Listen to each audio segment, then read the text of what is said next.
안녕하십니까. 오늘 이제 그 오디세이는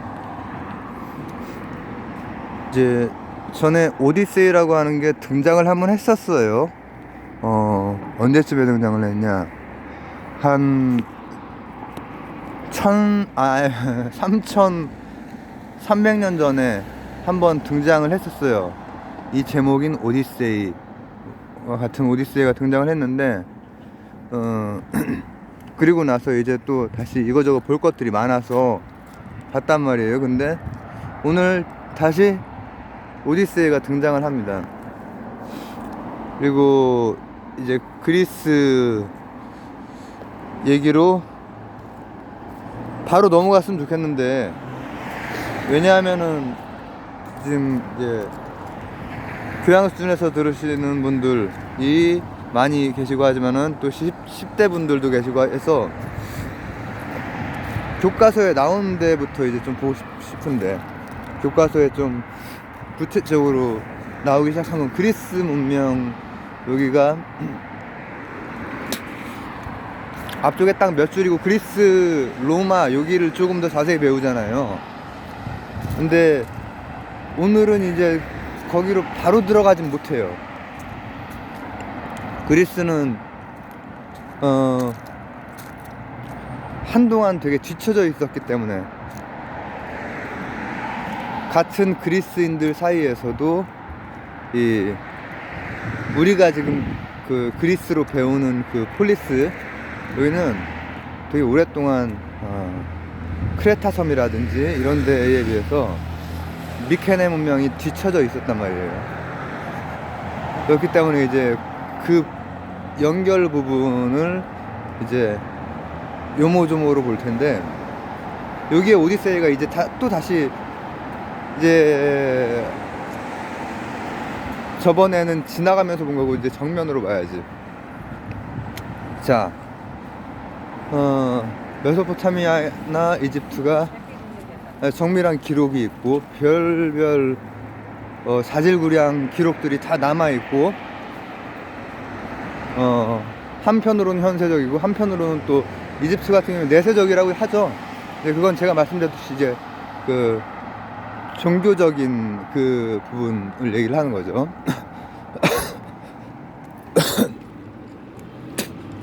신권국가고 하기 때문에. 근데 이제 그리스가 언제 등장했었죠? 오디세이가 언제 등장했는지 기억나세요? 바로 이집트하고 히타이트하고 둘 다 싸웠어. 양쪽에서는 람세스 2세는 지가 이겼다고 그러고 히타이트는 또 지가 이겼다고 그러고 이렇게 나와 있는데, 사실은 둘 다 그 이후로 전쟁 이후로 뭐 여러 이유는 있겠지만은 힘을 못 쓰게 되는 상태까지 가버린단 말이야. 그때가 바로 오디세이의 시기예요. 그럼 오디세이의 시기는 뭐냐?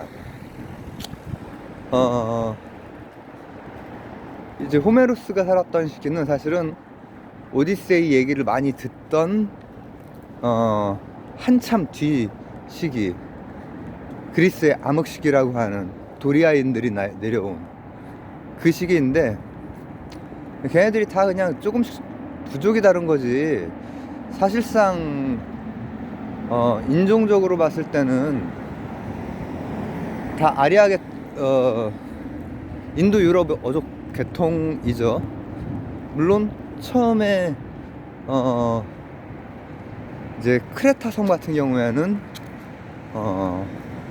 소아시아인들이라고 볼 수 있지만은, 그래서 크레타 섬 에게 문명에서부터 이제 미케네 문명으로 넘어오는데, 거기마저도 좀 단절시키려고 하는 서구 사람들은 그런 것도 있어요. 인도 유럽 어족이 본격적으로 이제 나오는 게, 제가 말씀드렸듯이 다 인도 유럽 어족이잖아. 인도도 그렇고 다 위에서 내려와서 이렇게 다 섞여 들어간 거거든. 그러니까 아주 고대 문명에도 일부 섞여 있단 말이에요. 그러나 이제 유럽 사람들은 좀 그 선을 긋고 싶어 하지. 근데 일단은 비옥한 초승달 지대와 크레타 섬은, 크레타 섬이 정말 미궁 속에 빠져 있을 때, 미노타우루스가 미궁 속에 빠져 있을 때, 신화의 세계일 때 이미 문자 쓰고 뭐 그랬던 곳이고, 철기 문명이 막 있던 시대인데, 이제 그리스 지역은 다 청동기야. 아직 청동기랑 철기는 사이가 엄청 많이 나거든요. 근데 이제 그래도 그나마 그리스 본토보다는 크레타 섬 중심의 미노스 문명이 훨씬 더 앞섰는데, 그렇다면은 이제 오디세이라고 하는 건 뭐냐 하면은, 앞서다가 이제 테세우스가 미로를 빠져나오는 그 시기쯤 됐을 때 드디어 바뀌는 거야, 판세가. 그건 뭐 기원전 한 16세기경 정도로 가요. 그러면 어떻게 되느냐,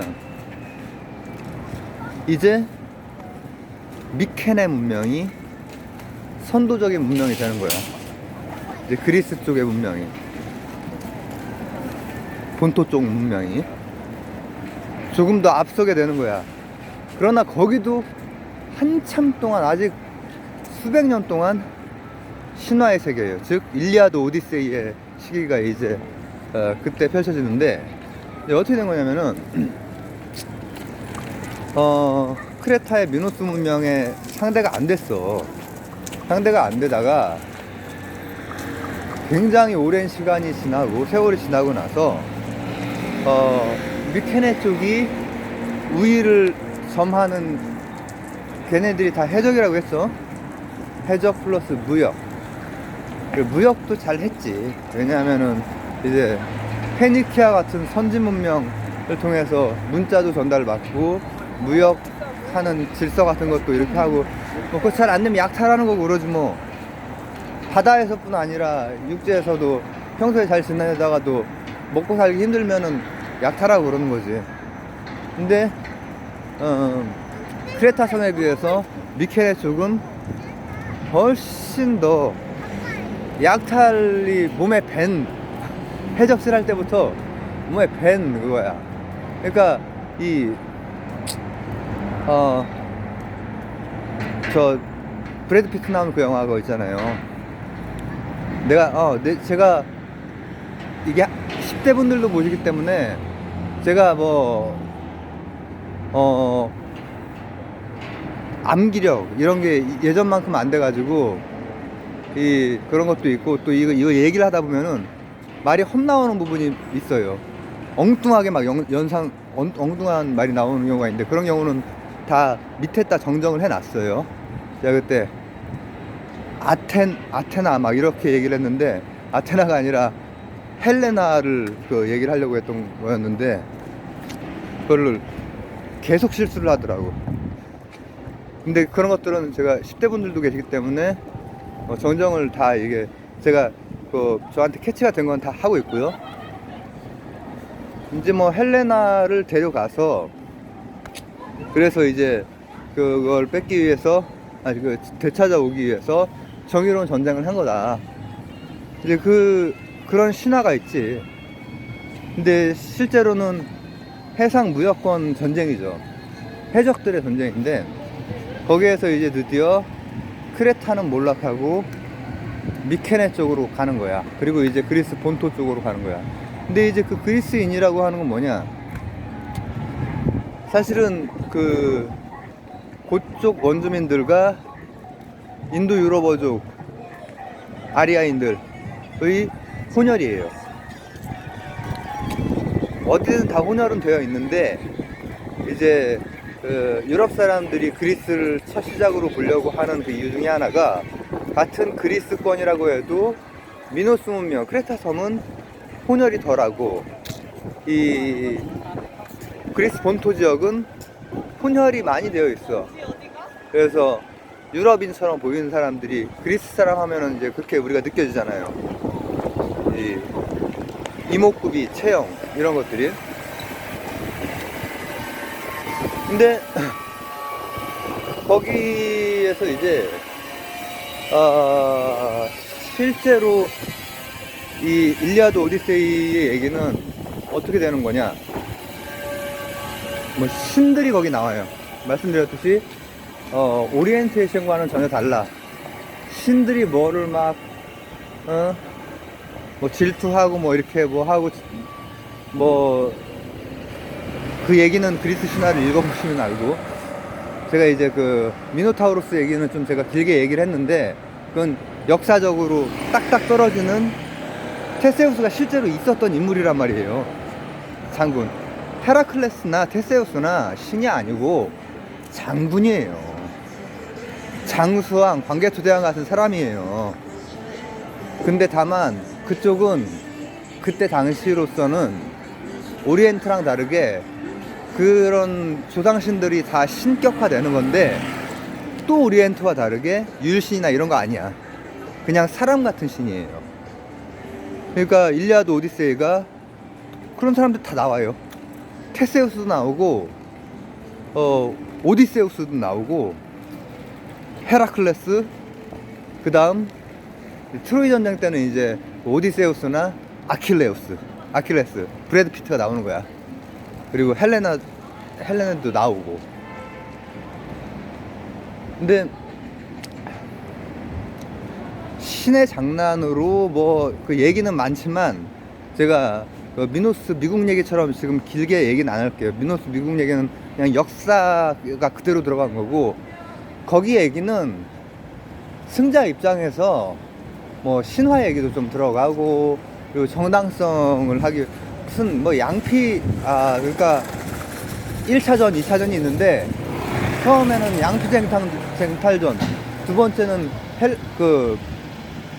스파르타의 그 왕비 예쁜 그 이제 찾아오기 위한 전쟁인데, 역사적인 게 들어가 있지는 않다고 봐요, 저는. 그거는 이제 명목이고 신화이고. 그럼 거기의 핵심은 뭐냐? 무역전이라는 거지. 무역이 당연히 페니키아나 크레타가 무역 질서의 중심이었는데, 이제 미케네가 이제 독점을 하게 되는 그런 시점이 바로 한 300년 전, 요때 이제 본격적으로 이제 되는 거지. 1차 원정, 2차 원정. 2차 원정이 바로 그 트로이 전쟁을 말하는 거예요. 근데 트로이 전쟁 얘기도 뭐 아실 테니까는, 뭐 트로이 목말을 어떻게 해가지고 했다는 등 뭐 얘기가 많지만은, 거기에서 엄청 힘 좋고 전략 전술 잘 짜고 이랬던 사람들이 다 이제 나중에 신이 되는 거지. 그래서 그거는 다 근대까지 다 그건 신화였지 역사가 아니었어. 근데 150년 전에 슐리만이라고 하는 양반이 뭐 연구자도 아닌데 관심이 되게 많아가지고 발굴을 했는데 나왔어. 트로이라는 데가 진짜로 나오고, 지금 이제 소아시아의 좀 북부 쪽 얘기하는 거예요. 요쯤 여기에서 요쯤 돼. 실제로 나와버린 거야. 그러한 싸움이 무지막지하게 많이 있었을 거예요. 트로이 전쟁 엄청나게 큰 거 같죠? 점도 안 되는 도시야.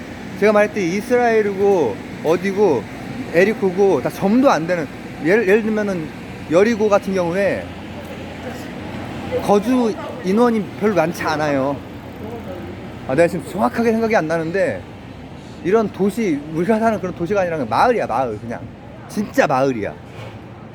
다 사람들 대충 다 이렇게 아는 사람들 몇 부족이 사는 그 정도의 마을이야. 그러니까 트로이도 엄청나게 큰 도시가 아니에요. 그리고 트로이 전쟁이 함축하는 바는 그때 당시에 트로이뿐 아니라 그 지방에 많은 싸움이 있었다는 거지. 많은 해상 제해권을 두고 그리스 측과 소아시아 측의 많은 다툼이 있었다는 거지. 근데 결국은 그리스 쪽으로 넘어갔다라는 거야. 근데 그리스는 왜 그렇게 사실 이제 무력적으로 이제 굉장히 이제 앞서게 됐고, 그래서 이기긴 이겼는데 보면은 오디세이, 지금 이 제목인 오디세이처럼 일리아드도 그렇고 오디세이도 그렇고 시간이 꽤 걸려요. 무력적으로 압도적인데. 왜냐, 해적질할 때 약탈하던 그 가닥이 남아가지고 계속적으로 그 전쟁 중에도 약탈할 때가 있으면은 거기 약탈하고 가는 거야. 십자군 전쟁 때도 중간중간 길목마다 막 약탈하고 그랬죠. 약탈을 계속 하는 거야. 그래서 그 벌은 못 준다고, 하여튼 개벌은 못 준다고 계속 그렇게 하면서, 아마도 트로이뿐 아니라, 트로이는 되게 조그만 동네고 많은 곳에서 그런 것들이 있었을 것이고, 그런 것의 상징이 이제 그 미인을 데려가가지고 그거를, 그 영화는 제가 재밌게는 별로 못 본 것 같네. 그냥 브래드 피트를 좋아해가지고 브래드 피트 보느라고 봤지. 아킬레우스가 엄청 잘 싸웠겠지 아마. 그러니까는 신이 돼버린 거야. 근데 신이 아니었어. 다 역사 인물이었던 거야. 자, 그래서 그렇게 되면은 이제 그리스 본토 근처까지는 가는 거야. 미케네 문명으로. 크레타 섬을 벗어나는 셈이거든요. 크레타 섬을 벗어난 곳에서 지중해 제해권을 잡게 되는 거야. 그리고 그 잡게 되는 시기는 권력의 공백기, 이집트와 히타이트가 몰락하던 시기와 일치해요. 만약에 거기에서 힘이 있었으면은 그리스 같은 데가 할 만한 데는 아니지. 근데 다만 이제 그쪽에 무역하던 곳은 연맹체이긴 해도 무역하던 곳이고 뭐 용병 쓰고 뭐 이런 데인데, 그리스는 해적질 하던 데라서 걔네가 연맹을 맺으면은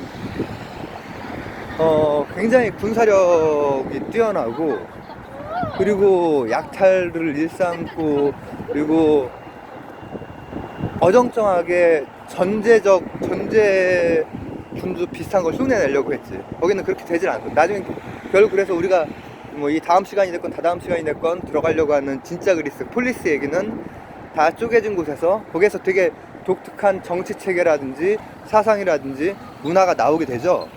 근데 그 이전에 있었던 미케네 문명 같은 경우에는 이미 뭐 3000년 뭐 이전 그런 문명이고, 그러니까 그리스랑 좀 시차가 있죠.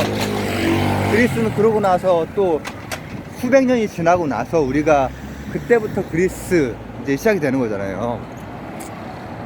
그리고 그뿐 아니라 물론 이제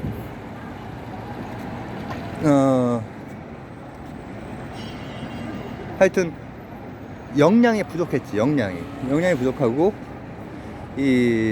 그렇게 하고 나서 바로 망해요. 역량이 부족하면 원래 바로 망하는 거예요. 그러니까는 우리나라의 그 왕조들은 대부분 한 500년 막 1000년 이렇게 간 게 엄청 대단한 거예요. 중국도 그런 왕조는 그렇게 많지 않아요. 중국조차도. 뭐 일본은 아시다시피 사무라이가 계속 이렇게 했고, 그러니까 우리나라가 나름의 그 질서가 있었던 거지. 근데 거기는 이제 막 한 세대 지나면 망하고 막 그러거든. 그리고 다 실질적으로 감은 쪼개져 있고. 근데 그렇게 하고 나서 도리아인이라고 북방계가 내려오는 거야. 북방계가 내려오는데 그게 사실 엄밀하게 따지면은 거기도 그리스야. 마케도니아나 이쪽도. 그러나 이제 미케네보다 더 후전적이야.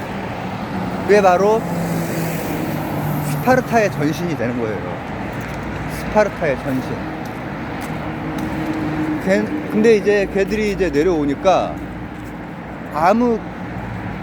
암흑시기라고 이제 보통 하거든요. 그래서 호메로스가 살았던 그 시기 자체는 트로이 전쟁 시기가 아니라 그거를 구전으로 듣고 그걸 이제 기록을 한 그거고, 실제로 그 시기는 암흑시대라고 표현이 되는데, 모든 암흑시기는 실제 보면은 그 안에 너무 반짝거릴 때 암흑시기라고 하는 경향이 있지 않나. 의심을 한번 해봐야 돼, 우리는. 왜냐? 중세 암흑시기에 대학과 학문의 발달, 이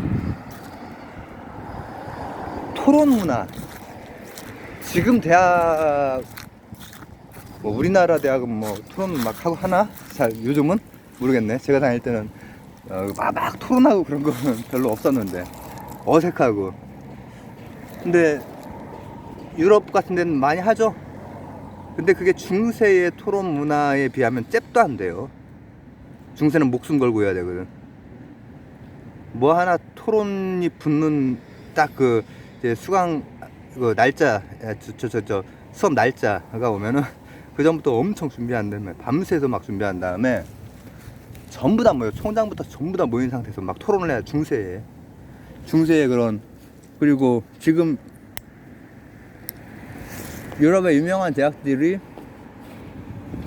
중세에 기반을 한 대학들이 많이 있고요. 또 신학이라고 하는 것도 사실 형이상학이에요, 그때는. 그리고 철학적인 내용 많이 들어가 있고, 그렇기 때문에 절대 어둡지 않아서 중세 철학 공부하시는 분들은 거기에 엄청 빠져들거든요. 고대나 현대가 제대로 담지 못하는 형이상학을 잘 담고 있고, 그리고 철학적으로는 철학을 어떻게 정의하느냐에 따라서, 야, 이 논증을 내가 왜 따라가야 되는 거냐, 신에 대한 논증을, 그런 생각을 저는 하죠. 그렇게 저처럼 생각하시는 분들이 많이 있겠지만은 하여튼 말로 좀 다루기 어려운 부분을 말로 다루려고 되게 노력을 했고, 절대로 암흑이 아니에요, 중세가. 근데 도리아인의 그 중세, 그리스의 중세라고 하는 것, 그리스의 중세라고 하는 게 보통 이제 미케네가 딱 승기를 잡고 나서 한 기원전 이제 10세기에서부터 10세기 안팎으로 해서 몇백 년간 도리아인들이 내려왔어. 그걸 암흑시기라고 해. 그러나 실제는 어떠냐? 히타이트가 철기를 가지고 있었죠. 그 철기가 쫙 퍼졌죠. 물론 철기는 엄청난 문명의 그 뭐랄까, 실물과 사유가 함께 간 그런 거라고 보긴 힘들지.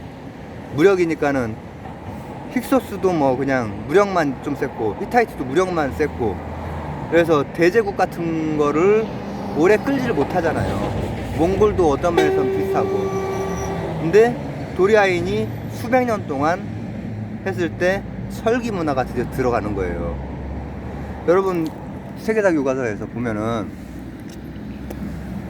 보통 그리스라든지 또 4대 그 성인들이 나온 차축 시기, 그리스라든지 또 춘추 전국 시기라든지 또 이제 그 겐지스 강의 그 발달이라든지, 중동은 이미 이전에 다 됐고, 중동은 그 뒤에 예수님을 거기에 넣는 거고, 그렇게 4대 성인 막 나오잖아. 그 시기가 다, 나머지 그 세 곳은 철기가 그때 본격적으로 들어가는 거예요. 그 고대의 훨씬 고대에 이미 철기가 초승달 시대에서 쓰였는데, 히타이트가 망하면서 이제 그 비법이 풀리면서 그 동네에 다 쓰기 시작을 한 거야. 근데 그 중에 하나가 도리아인이었던 거야. 그렇기 때문에 실물과 사상이 같이 간 건 아니지만 실물적으로 철기라고 하는 우수한, 그러니까 도리아인이 세지. 세고 호전적이고 그래야 돼. 그쪽 애들이 원래 그런가? 왜냐면 제가 어떤 적이 있냐면은 제가 이제 20살, 20살? 21살이겠다. 근데 사촌 동생이 20살, 1살 차이인데 저하고 그 친구하고 저는 이제 아주 긴 장발했다가 덥수룩하게 다 이제 수염으로 뒤덮은 상태고, 그 친구는 깔끔한 상태인데 걔가 지금 성악가거든요. 테너인데 이탈리아에 살고 있는데 현지인 같이 생겼어. 근데 그 몰몬교 있죠. 그때 당시에 이제 막 그 선교사들 2명씩 짝지어 다니는데, 우리 둘이 가는데 보통 몰몬교에서 이제 어떻게 하냐면은 안녕하세요. 몰몬교에서 나왔습니다. 얘기를 할 수 있을까요? 이렇게 하는데 Where from을 하더라고. 걔랑 나랑 다 이제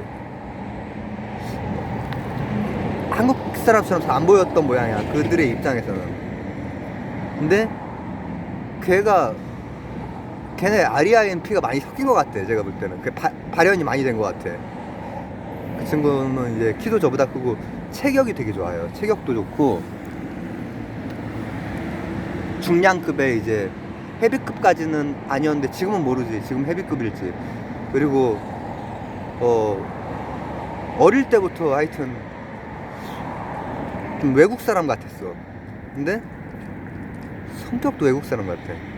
그 형은 안 그런데, 그 형 목사님이신데 그 형이 오히려 저하고 좀 더 닮고, 걔하고는 저하고는 안 닮았다고 생각했는데 이제 그 친구네 집에 갔더니 전도사님이 어렸을 때 야, 피는 못 속이는구나, 똑같이 생겼다는 거야. 그래서 내가 아닌데 나는 저렇게 안 생겼는데. 근데 그 아리아인들이 보면은 호전적이야. 그쪽 역사를 보면은 인도 유럽어족 애들이 내려왔잖아. 내려오는데 인도에서부터 지중해까지 내려오는 데에 다 이제 막 철기 가지고 막 내려오고, 청동기든 철기든 주로 철기지 가지고 내려오고, 무기가 좋기도 하지만은 일단은 문화는 좀 떨어지고 호전적이야. 그러니까 쑥대밭이 되긴 됐을 거야. 그래서 암흑시기, 그리스인들이 제대로 길을 못 피던 시기긴 한데, 중요한 것은 그 시간 동안에 새로운 문명의 씨앗이 잉태가 되고, 사실 그리스 문명은 그리스고 춘추전국이고 겐지스 이제 육사회도가 나오는 그런 문명이 꽃피 제자백각에 나오고, 소크라테스 뭐 나오고, 플라톤, 아리스토텔레스, 그 이전에 엄청난 분들이 많이 있어요. 우리가 봐야 될. 이거 교과서에 안 나오는데 이거 들을 필요 있나? 10대 분들이라면 저는 저는 안 드셔도 돼요. 그러나 이게 현대랑 너무 연결이 되어 있어. 현대랑. 근데 그 철기가 나오면서 중장보병이 나오고, 그러면서 그리스의 정체, 무슨 정 있잖아요. 귀족정, 왕정, 공화정, 과두정, 민주정, 또 독재, 이런 게 있잖아. 전체주의, 이런 게 정체인데, 그런 정체, 이런 것들이 배태되는 수백 년의 시간이 있었던 거지.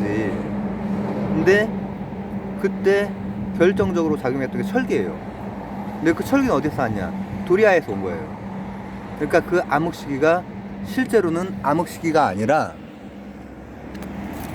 거기에서부터 이제 실물적인 것들이 발달을, 뭐든지 그래, 실물적인 거랑 생각이랑 같이 가지 않는 곳은 금세 뭐라고 하면 좋을까, 반짝하고 말아요.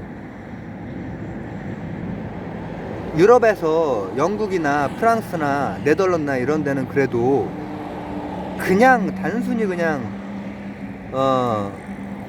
금이나 은 이런 것만 약탈해 오던 포르투갈, 에스파냐와는 달리 나름대로의 금융 시스템, 이게 실물과 또 생각과 이런 것들이 같이 갔던 데거든.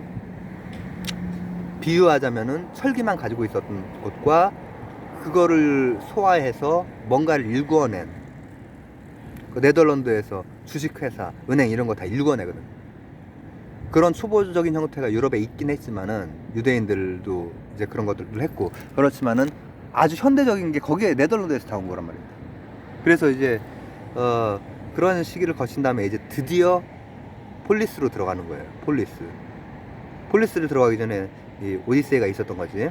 그리고 암흑시기라고 하는 시기가 있었고, 근데 이게 제가 이제 첫 편에서 이슬람까지도 이제는 한 바퀴 돌아서, 처음에 중동 지방에서 시작을 해서 이렇게 지금 이제 그리스로 넘어가려고 하잖아요. 넘어간 다음에 쭉쭉 나가다 보면 유럽 가고 아메리카 가고 하겠지. 그리고 이제 일본 엄청 났었잖아. 일본 엄청 났었어, 제가 어렸을 때요. 근데 이제 한국, 대만 막 이렇게 오죠. 그리고 지금 오늘 날짜는 1900, 나 미치겠네. 입에 배가지고 2022년 11월 16일이에요. 근데 내일이 수능 날이자 사우디 왕자가 오는 날이에요. 사우디 왕자가 왜 오느냐? 제가 말씀드렸듯이 사실 이슬람권에도 부분적으로 이 문명의 질서가 한 바퀴 돌아서 다시 원래 자리로 또 일부 침투했다. 그리고 그 이슬람권 내에는 굉장히 다양해요. 사실 서구 문명에 대한 그 뭐랄까 받아들임도 다양한데, 이 사람이 왜 우리나라에 오느냐, 그래도 직접적으로 미국이나 이런 데로 연결되는 것보다 우리나라하고 그나마 연결고리가 좀 있어요. 그 이슬람권은 이를테면은 지금으로부터 50년 전에 중동 건설, 그러니까 그때 당시에 저 박통 그렇게 안 좋아합니다. 독재한 거 되게 싫어하고 하는데, 경제적으로 그때 당시에 방향 같은 거, 비전 같은 거 잘 했다라고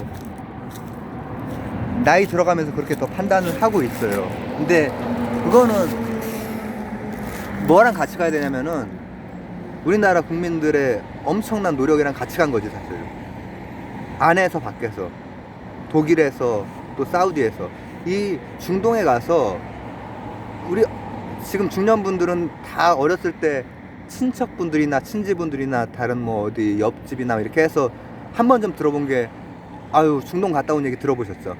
중동 가서 이 건설 현장에서 이렇게 하고 했다는 거. 그게 이제 한 50년 전에 사우디에서 그걸 했는데, 50년이 지나고 나서 또 이제 사우디 왕자가 오는 거야. 뭐냐, 걔네들도 자본주의 질서라든지 서구 문명이라든지 가장 최첨단의 기술들, 이런 것들을 받아들이는데 미국 쪽이랑 받아들이기는 좀 그래. 우리나라 쪽이랑 50년 전부터 연결고리가 있고 해서 아시아 쪽이랑 이렇게 하는 경우가 좀 있는데, 그때 우리가 길을, 인프라 구축을 많이 했단 말이죠.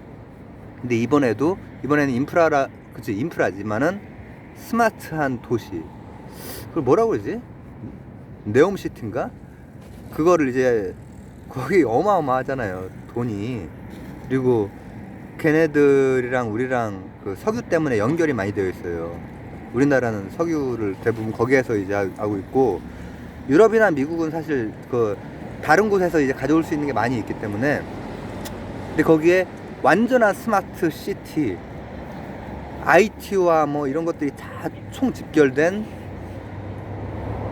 일단 우리나라 보통 예산이 1년에 이제는 한 600조 되겠죠. 근데 그거 건설하는 데만 700조래. 처음에 초기 투자 그 수준만. 그러니까 그 뒤에 수천조 될 거야. 거기 그거 때문에 얘기하려고 지금 내일 온대. 근데 그런 식으로 좀 들어가 있단 말이야. 들어가 있는데 제가 맨 처음에 이제 보려고 했던 게 뭐였냐면은, 거기에서부터 시작을 해서 문명이 이렇게 한 바퀴 돌아서 이렇게 오는데 이미 다시 맨 처음 지방까지 들어가고 있다. 그러나 미국 문화가 뭐 전격적으로 그쪽보다는 오히려 K컬처나 이런 것들이 중동에서 인기 많거든요. 중동 같은 경우에 젊은 사람들 진짜 K드라마 많이 보고 K팝 많이 즐기고 하는데 미국보다는 훨씬 더 뭐라고 하면 받아들이기가 편한 거야. 근데 언젠가는 다 이제 이 질서가 들어갈 거라고 저는 생각을 해요. 근데 이제 지금 이제 하는 것은 지금 같은 식으로 스마트 시티를 IT 우리나라 뭐 괜찮게 하니까 이렇게 한다고 하는 게 그렇게 한다고 해서 유럽이나 이제 서구에 뭐 미국이나 이런 데에 돌아가는 차 히타이트가 철기를 가지고 있었고 또 내가 뭐 말했지?